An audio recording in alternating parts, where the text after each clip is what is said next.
TIFU by telling my coworkers all about my depression while plastered. We had a hackathon over a couple of cold beers. So we bought 2x24 and a few nice 6-packs. Then me and my work bestie had the idea we should do some rum, gin, and whiskey as well. Also, I won some huge champagne bottle at another hackathon. This was only my team, so just the 5 of us in a comfortable atmosphere. Me and my work bestie kept grabbing beers and I thought everyone was going one each come around 10 p.m. I realized the 2 of us had practically all beer alone. One colleague had one of the 6-packs minus of the beers that I wanted to try. My team lead brought out a nice scotch and we had practically killed all of everything. Needless to say, I was properly drunk. I told my work bestie I love him. We almost kissed in front of the rest of the team and then I left.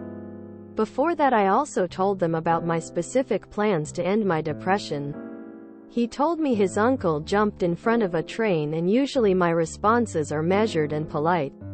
But I just said, God, I wish I was that brave. I don't know how to go to work Monday. TL. Doctor, I got far more hammered than I should have and told everyone about my severe depression. Did you F up though? Or did you finally say out loud the thing you've been trying to hide? And now you might be able to get some help for? You shared an evening of honesty and vulnerability with the people who you trust and spend most of your day with. That's not something to be ashamed of, or to dread. Having been in a depressive and suicidal place before, I can understand the guilt and shame you might feel for having voiced those thoughts with people. I really can. Those feelings are put on you by your own mind though, not by the people around you. No one wants you to feel ashamed of this. Now, being in a better place, I can say with complete confidence that if anyone I knew, be them a friend, a colleague or even an acquaintance, shared similar notions or thoughts with me, I would not respond negatively. I would take the opportunity to be more supportive and friendly with them. Sharing is a huge deal.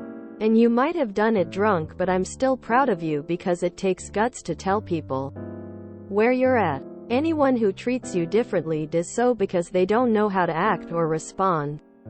Not because they dislike you or think you're dramatic or attention-seeking. Everyone knows someone who lost their fight. Your colleague's uncle, a friend, a family member. It's common. And likely this is not anyone's first exposure to depression and suicide. You have a great opportunity now to get some support and help through work.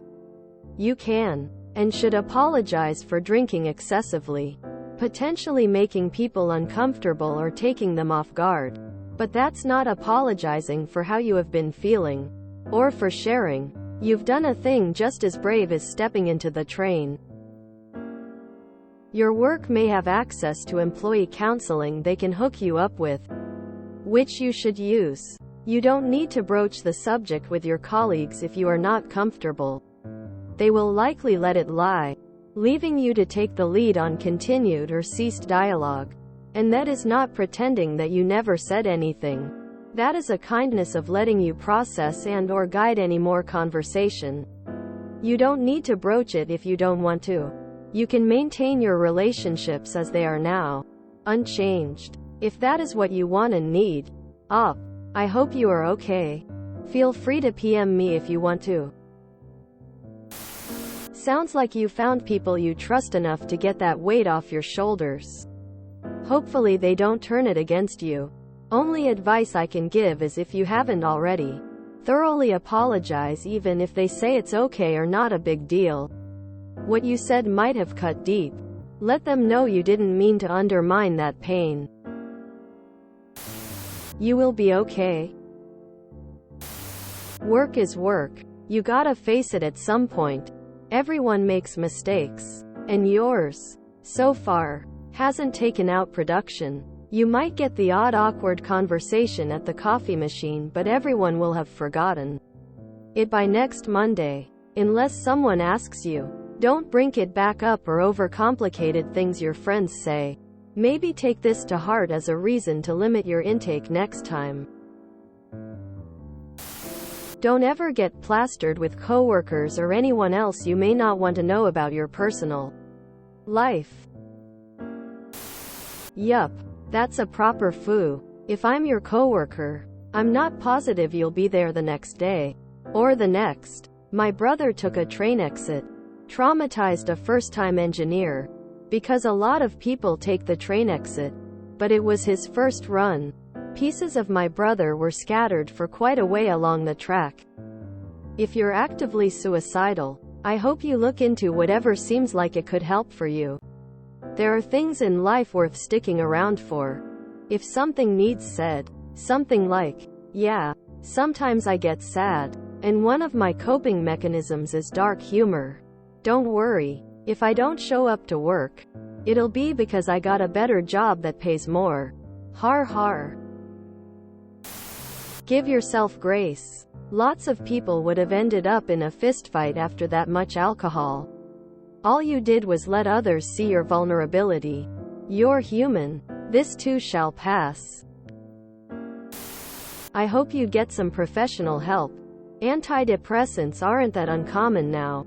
You'd be surprised how many people are taking it. Hope you do alright? Edit. I don't think you FUP. You just expressed your deepest thoughts. Which I think helps you. Easy and garbage solution. Just go to work drunk, the shame will wash right off. Man, I just don't see the appeal of getting drunk. The first step would be to cut the booze out of your life because that is literally fuel on the fire when it comes to depression. Step 2 is to try and figure out when the depression started to set in and ask yourself what about you and your life changed during that time. To give you a personal example, my depression started when I went broke trying to go to school and ended up in debt after not completing school made me feel like a failure twice over, plus compounded by the fact I worked a minimum wage job that was stressful and barely covered my bills. I ended up spending money I couldn't afford to, so I could escape the existence of feeling like a failure, but in the end, I always had to wake up to the reality of feeling like a failure, just more broke than I was the day before. Step 3 is definitely therapy and learning your worth through self-love and healing the toxic mindset that you are lacking because you don't measure up to some unrealistic societal pressure that was never your responsibility to meet, whether that be in love, career, or health. So learn to manage your expectations for yourself so that you can better manage the expectations that other people will inevitably try to force upon you. Best wishes on being the person you want to be, not the one you're expected to be. If you enjoyed this video, please check out our playlists full of similar content. Epicaricast is like doom scrolling for your ears. Please like, share, and subscribe.